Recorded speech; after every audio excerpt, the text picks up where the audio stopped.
20, 21, 22, 23। आप पर एक इल्ज़ाम है कि आपने ढेर सारे कश्मीरी पंडितों की जान ली है। जी दोस्तों आज आपको मैं रियल कैरेक्टर दिखाने वाला, इसकी आंख देखिएगा, ये कैसे एक आंख चपकता है, नोटिस कीजिएगा। फिर जो रियल कैरेक्टर है जिसने तबाही मचाई, वो किस तरीके से देश के पूर्व प्रधानमंत्री के साथ मिलता है, बैठता है, बातें करता है, उसकी रियल फुटेज आपको दिखाने वाला हूँ। अब इस रियल वाले की आंख आप देखिए भी, एक ही आंख झपकता था। इस फिल्म में जो है बिल्कुल रियलिटी दिखाई गई है। और एक और रियलिटी है पर्दे के पीछे, जो कि सीन शायद काट दिए गए थे सेंसर बोर्ड द्वारा, ऐसा सुनने में आया था। पर जो मैंने अभी तक इन्वेस्टिगेट किया, चीज़ें सामने लाया हूँ, आपके सामने दिखाना चाहूँगा किस तरीके से कनेक्शन थे पहली सरकारों के साथ, यहाँ तक कि प्रधानमंत्रियों। ये इस फिल्म में मीडिया को ऐसी बिकाऊ मीडिया नहीं कहा गया, किस तरीके से आंखें मूंद के मीडिया बैठा रहा और जिसने आवाज़ उठाई, फिल्म में बताया गया कि 19 पत्रकारों को मार दिया गया था। तो आप अंदाज़ा लगा सकते हैं ये पूर्व प्रधानमंत्री के घर का नज़ारा, जहाँ पे इतना बड़ा एक आतंकी मिलने आता है, देश को तोड़ने वाला एक व्यक्ति मिलने आता है और खुलेआम मीडिया को इंटरव्यू देता है। तो ऐसे व्यक्तियों के कनेक्शन थे सरकारों के साथ, पूर्व प्रधानमंत्री के साथ। तो आप सोचिए यदि यही मंशा रहती तो देश कब तक क्या हाल हो गया होता। फिर से हम धन्यवाद बोलते हैं हर एक नागरिक का जिन्होंने मोदी जी को चुना, देश का एक ऐसा प्रधानमंत्री बनाया जिसने ना सिर्फ आतंकवाद अभी धीरे धीरे ख़त्म हो रहा है, 370 हट रही है, बाकी देश में प्रगति भी दिन पे दिन होती जा रही है। अब कुछ लोग बोलेंगे गोदी मीडिया है ना, कुछ बोलेंगे अंधभक्त। ये वही अंधभक्त हैं जिनको अपने इन पूर्वजों को, इनके बाप दादाओं को, इनके जीजाओं की सच्चाई पसंद नहीं आने वाली है। सुनिएगा पूरा लास्ट तक वीडियो को। सभी साथियों को नमस्कार, जय हिंद। एक बेधड़क बिल्कुल सत्य के साथ आपके साथ दोबारा कुछ आज तथ्य रखने आया, जो मुझे लगता है कि शायद भारत का कोई मीडिया अभी तक आपको नहीं दिखाया होगा। यासिर मलिक का नाम सुना आपने? जम्मू एंड कश्मीर में किस तरीके से इंसानियत के खिलाफ जो मुहिम छेड़ी गई थी, निहत्तों को, लाचारों को, महिलाओं को, बच्चों को, पुरुषों को मारा गया था सरेआम दिन दहाड़े। उसके पीछे सबसे बड़ा जो एक मास्टरमाइंड था, जो पाकिस्तान से फंडेड था, उसका नाम यासिर मलिक था। इसके ऊपर तमाम एयरफोर्स ऑफिसर्स की किलिंग का, निहत्ते सेना के जवानों का, सबकी किलिंग का, वहाँ पे लोगों को, बच्चों को मारने का न जाने कितने सारे चार्जेस हैं। और ख़ुद हम बात करें तो नेशनल इन्वेस्टिगेशन एजेंसी NIA ने इसके ऊपर चार्जेस लगाए, CBI ने चार्जेस लगाए, और अभी जेल में है।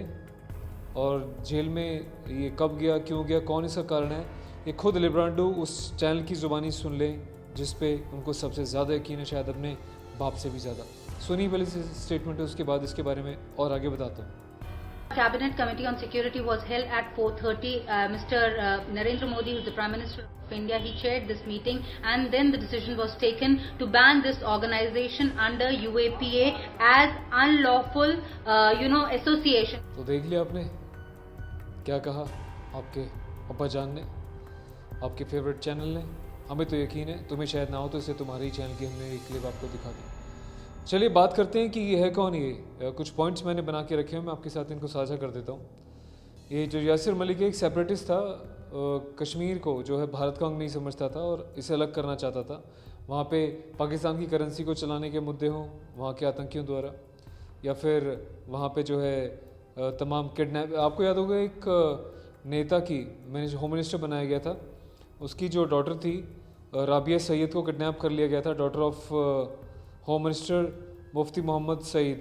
इसकी बेटी को किडनैप करने के बाद कुछ आतंकवादियों को छोड़ने का प्रोपेगेंडा ड्रामा रचा गया था। कहा गया था देखो जी होम मिनिस्टर की बेटी, अरे होम मिनिस्टर की बेटी को किडनैप करने की औकात हो सकती है किसी की?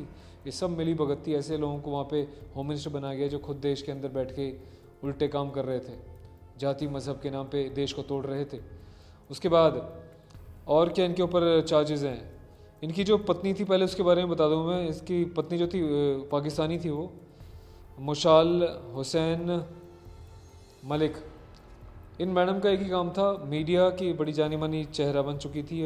सोशल मीडिया पे दिन रात जो है भारतीय सेना को कोसती थी, वहाँ के लोगों को, महिलाओं को, बच्चों को इकट्ठा करके झूठे इल्ज़ाम लगाती थी कि भारतीय सेना ने जो है इनके साथ रेप किया, इतनों को मारा, इतना ये किया तमाम। कई बार मुझे कई बच्चे जो है मेरे इंस्टाग्राम पे भी इसे मैसेज भेजते हैं कि सर ये सब क्या है, तो उनको समझाता हूँ मैं कि करके जागरूक करता हूँ। तो ये बहुत बड़ा एक इंटरनेशनल प्रोपेगेंडा था, पहले देश को तोड़ो, क्योंकि इनका असली बाप कौन है आतंकवादियों का? भारतीय सेना। ये इनको सीधा माथे के बीच ठोकती है, इसलिए सबसे बड़ा टेरर इन टेररिस्ट के बीच हमारी सेना है। तो उसको बदनाम करने का कुछ तो तरीका चाहिए, झूठ बोल दो कि आते हैं, ऐसा करते हैं, वैसा करते हैं, कोई भी प्रोपेगेंडा मचा दो इकट्ठा करके। जिनके साथ ही माइक लेके बातें करते हैं वो भी नहीं के लोग हैं जिनको आज़ादी चाहिए, हमारे देश से इनको सेपरेट एक अपना स्टेट चाहिए। तो ये वो लोग हैं जिन्होंने बहुत प्रोपेगेंडा मचाया। लेकिन सच्चाई ये है, आप पुलवामा जानते हैं, अब जानते हैं किस तरीके से निहत्थे जवानों को छुप के गद्दारों की तरह गोलियां मार देते हैं, छोटे छोटे बच्चों को, मासूमों को, औरतों को, महिलाओं का रेप कर देते हैं। तो ऐसे लोगों की स्टेटमेंट का बिलीव करने वाले ही मुझे लगता है कि बड़े ही अजीब मानसिकता के लोग हैं जिनको ऐसी स्टेटमेंट पे यकीन हो जाता है कि भारतीय सेना ऐसा कर सकती है। Army is just like a guardian of this country. वो एक माता पिता की तरह है जो अपने बच्चों को बचाने के लिए कुछ भी कर सकती है।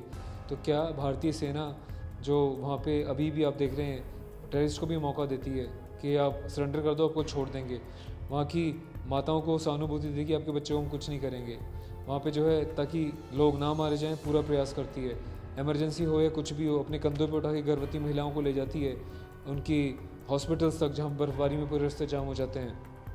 वही सेना जो है उनको खाना पानी पहुंचाती है, उनको तमाम फैसिलिटीज़ देती है, बच्चों को एजुकेट कर रही है। तो क्या भारतीय सेना ऐसा नीच काम कर सकती है जैसा कि यासिर मलिक और तमाम ऐसे लोगों ने, उनकी पत्नियों ने प्रोपोगेंडा फैलाया कुछ बिके हुए बड़े बड़े मीडिया हाउसेस के साथ, न्यूज़ चैनल्स के साथ? तो खुद अपने आप में सोचने वाली बात है।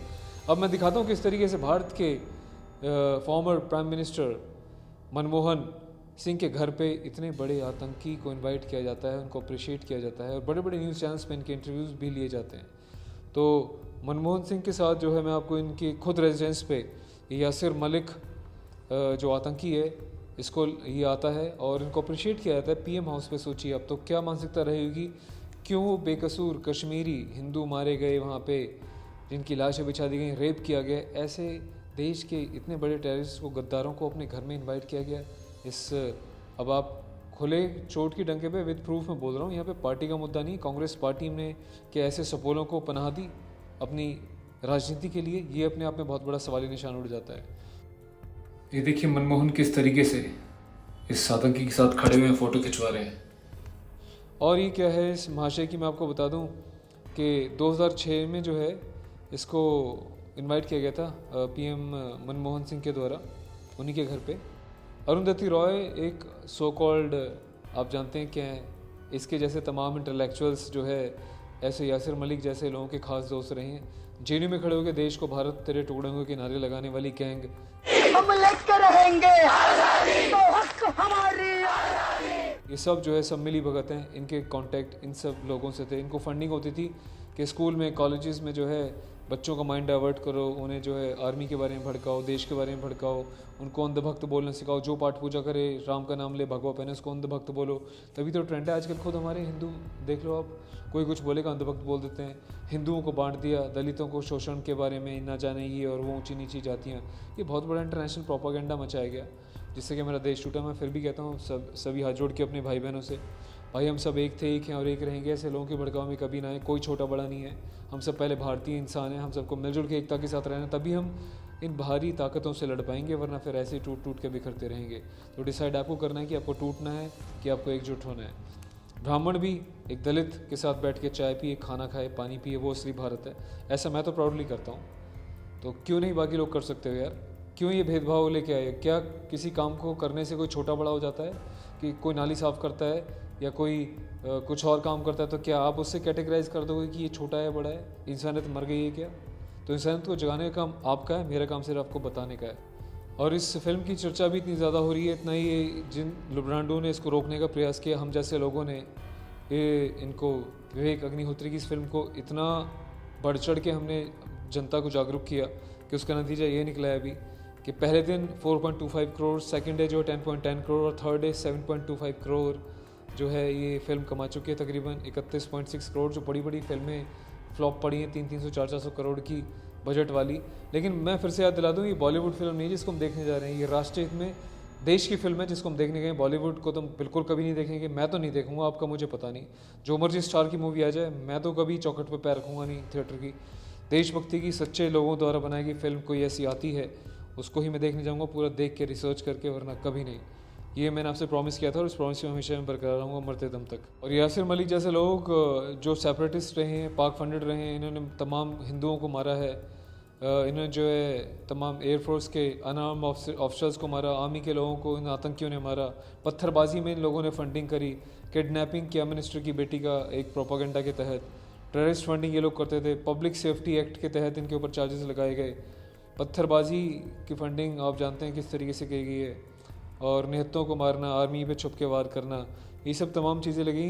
इसमें जो है NIA ने और हवाला के चलते भी जो है इसके ऊपर चार्जेस लगाए गए, इसको फिर जेल भेजा गया, जिसमें कि जेनोसाइड का कोई जिक्र नहीं है। सोचिए, जो यासिर मलिक के ऊपर जो चार्जेस लगे हैं इसमें जेनोसाइड का कोई चार्जेस नहीं लगे हुए हैं। इसमें जो है तमाम ऐसी चीज़ें हैं जो अपने आप सोचने पे मजबूर करती हैं कि 1990 के दशक से लेकर आज 2022 आ गया है। फिर भी मैं फिर से धन्यवाद बोलता हूँ हमारे देश के प्रधानमंत्री मोदी जी का कि उन्होंने इतना इनिशिएटिव लिया, ये सब चीज़ें को रोका, 370 हटाई और इन आतंकियों को चुन चुन के हमारी भारतीय सेना रोज़ टपाटप मार रही है।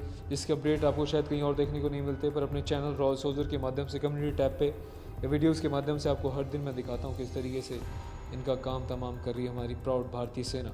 तो इस चैनल के साथ जुड़े रहिएगा, चैनल की ताकत बनेगा और सत्य को जानना चाहते हैं तो औरों तक शेयर ज़रूर कीजिएगा इस वीडियो लिंक को, अपने हर एक दोस्त तक, हर एक फ्रेंड तक, हर एक सर्कल में, ताकि वो भी हमारे चैनल रॉयल सोल्जर के साथ जुड़ें।